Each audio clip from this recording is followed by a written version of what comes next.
Without a crystal ball, Katie Joy is very upset because I pointed out that she stalks and does YouTubers. And not just the YouTubers, but all the family members around them, anyone around them. Oh, really? But I also pointed out that she, well, I told her to go drive drunk again, loser. Ugh.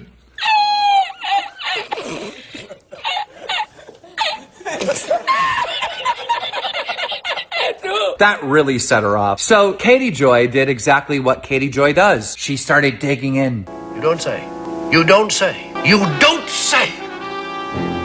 Who was it? He didn't say.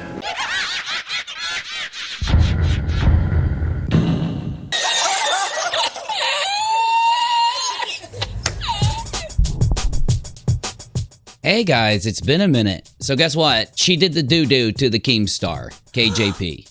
What he did in response was funny though.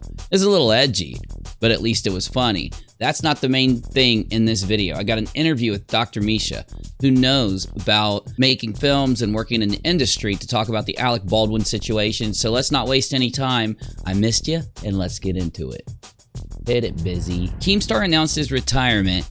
Katie responded with a horrible take. I'm not even going to show it to you. It was stupid. And then, because she was mad at Keem for responding, she did the doo-doo. She doxed him. Go f yourself, Katie Joy. Quit lying to people. Quit telling half-truths. And stop drinking, you fucking drunk.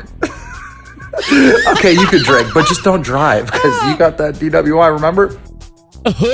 I expected him to throw a in there. Now that's not all. That was hilarious. Though then this popped up and I'm like, what is this? I don't know if I'm gonna show this to you because it's bad. But it's meme-erific. Okay, he dropped this on her. So it shows this kid playing, and essentially the kid's brother like goes and drinks and drives and then ends up getting in a wreck. And of course at the end, you know, it shows the dangers of drinking and driving. Katie was furious, and that's the end of the story. But it does go to show she hasn't learned anything, and she's still doing this. Why? It's dumb. Now, for the main part of the video, we've got news. We've got a new statement from Alec Baldwin. Let me play it for you. Then I'm going to go into the Dr. Misha interview. Please subscribe to her. She really helped us out. Gus, I'm recording. Stop. My cat's yelling at me. Here, let's go. It's an active investigation in terms of a woman dying. She was my friend. She was my friend. The day I arrived in Santa Fe to start shooting, I took her to dinner with Joel, the director. We were a very, well-oiled crew shooting a film together, and then this horrible event happened. He went on to add this. You met with the I'm afraid I forget her name at the moment, but you met with her family in the day? Yes, her name is Helena. If you're spending this much time waiting for us, you should know her name. Her name is Helena. Helena Hutchins. I met with her husband Matthew and her son. Yeah, that's right. And how did that meeting go? I wouldn't know how to characterize it. They're mortified. You guys, you know what? No details. But do me a favor. I'm gonna answer the question. Well, I appreciate that he was probably very upset. The guy is overwhelmed with grief. This is something that you know, there are incidental accidents on film sets from time to time, but nothing like this. This is a 1 in a trillion episode. It's a 1 in a trillion event. And so he is in shock. He has a 9-year-old son. My kids are in the car crying. Because you guys are following and all I want to do, as a courtesy to you, I came to talk to you. I'm not allowed to comment on the investigation. I talk to the cops every day. I talk to them every day to find out. They know where you are.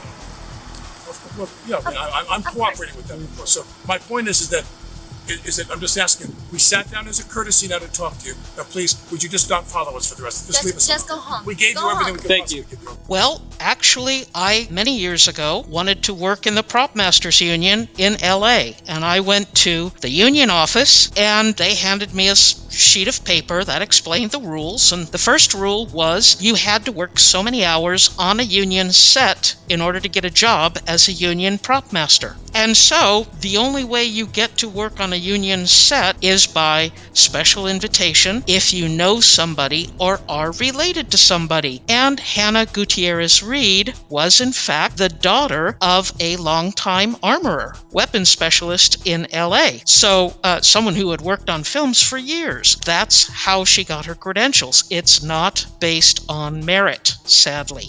I think this will change that, honestly. Yeah, it might change it very quickly. There's a couple of jobs, titles in this that we were talking about, that you were read about. There's a difference between a director and assistant director. A director is the good cop. The assistant director is the bad cop. Directors always want to be known as geniuses who are doing all this creative stuff, and they don't want to have to deal with details and being a jerk. That's why they have assistant directors. It's not that this guy is working his way up. He's been an assistant director for a very long time, and he is, as I said, the bad cop. He does all of the disciplining. He does all of the yelling. He's the one whose job it is to get as many shots done as possible during the course of the day. And so consequently, he's rushing and he's cutting corners and he's doing everything he possibly could to get the shot in time. So you can imagine he's not gonna take a lot of time to check see what's going on. Oh yeah, time is a lot of money in these situations, sure. And of course, Alec Baldwin, the star, is also the executive producer. He knows exactly how much every second on the set is costing. He's gonna be freaking out if there's any delays. You know he's got a temper. Oh, for sure. Oh, for sure. Yeah, Tell me about this church stock, because this is really spooky. Isn't this a spooky shot? This is beautifully lit. The head electrician, a fellow by the name of Sergei, he's the right-hand man of the director of photography. That's the woman with her back to her. She's got a fuzzy white hat on and headphones on. She's the woman who is going to get shot. I believe the director is standing to her right. You can see that the director of photography is not behind the camera. There is a separate camera operator. You see him standing a little bit to the left, and he's got that big assembly of things. He's doing a body cam shot. There's no tripod or anything there. This is a moving shot, so he's got to be freed up to be able to move around the set. And I believe, I don't know, but on the very far right of this image is the assistant director. Makes sense. You see him standing there. Yeah, because he's got the gray hair, and the pictures of David Hall we've seen have got the gray hair. But I think people will move around slightly before the shot is actually taken. But if you're looking at where Alec Baldwin is standing, if he's cross-drawing, he's pulling the gun with his right hand off of his left hip, and then he's swinging it around towards the camera. If the director of photography and the director are standing right where they are now, they're going to be in the line of fire before that camera ever gets near, before the gun ever gets near the camera. In the press conference on Wednesday morning, the sheriff said that they had found a lead projectile in the shoulder of the director, which means that if it was only one shot, it had to go all the way through the director of photography and then lodge in the shoulder of the director. Now, if there had been more than one projectile, then it could have been in a different situation. But we also have Baldwin's brother, I believe.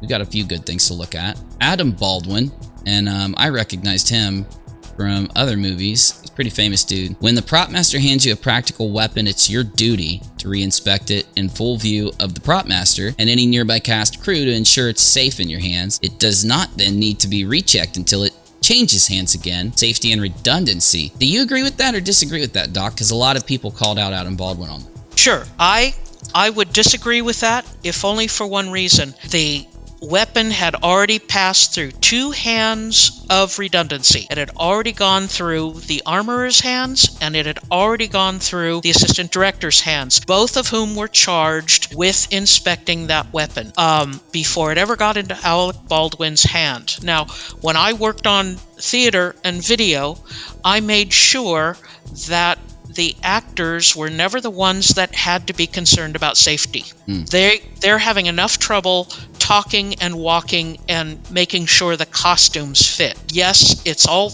good to say, well, these people should be out looking after safety, but that's why you pay 2 people very high salaries to go ahead and check that before you hand it to the actor.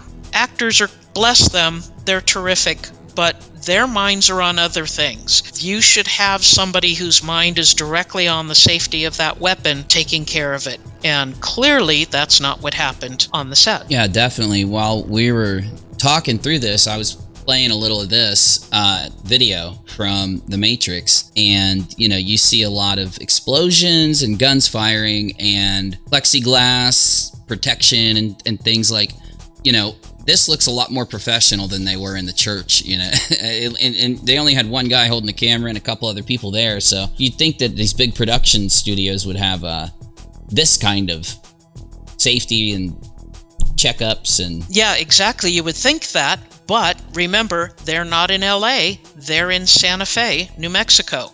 The further away you get from LA, the less supervision you have on the set. And that is sometimes why low-budget venues, like this movie Rust was, it was a low-budget film. That's why they were out on location. You've studied this issue a lot. What do you think about the stuff you've heard about the days before, like leading up to it? I know there's a lot of talk, but do you have anything you've centered on? I think the most important aspect of this is the fact that there were people on the camera crew who were union upset about the quote safety conditions. Now, a lot of people have interpreted that as being they were afraid of the guns. I completely disagree, because they were being housed an hour away in motels an hour away, and they thought they should have been housed in motels closer. Because here's the thing, they have early morning calls. They have to be on the set at 6:30 a.m. So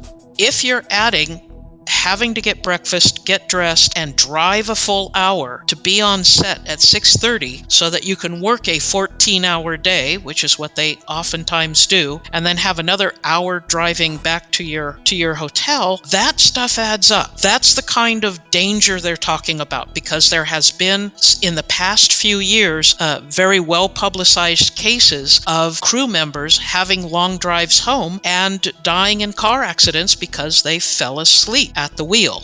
So I don't think what the camera crew was talking about was danger from guns. I think they were talking about the long hours and the long drive. That being said, 6 members of the camera crew, the union camera crew, left that morning, which is, that's really, how do you shoot a film? Well, the problem is they were able to replace those people in a couple of hours. Director of photography stayed, the head electrician stayed, the director stayed, and it seems that, from what I have read, the script supervisor, the property master, who is the person in charge of all of the properties on the film, and the armorer all stayed on the set. So it wasn't a full turnover of crew, it was just a small number of people that left and were replaced by locals.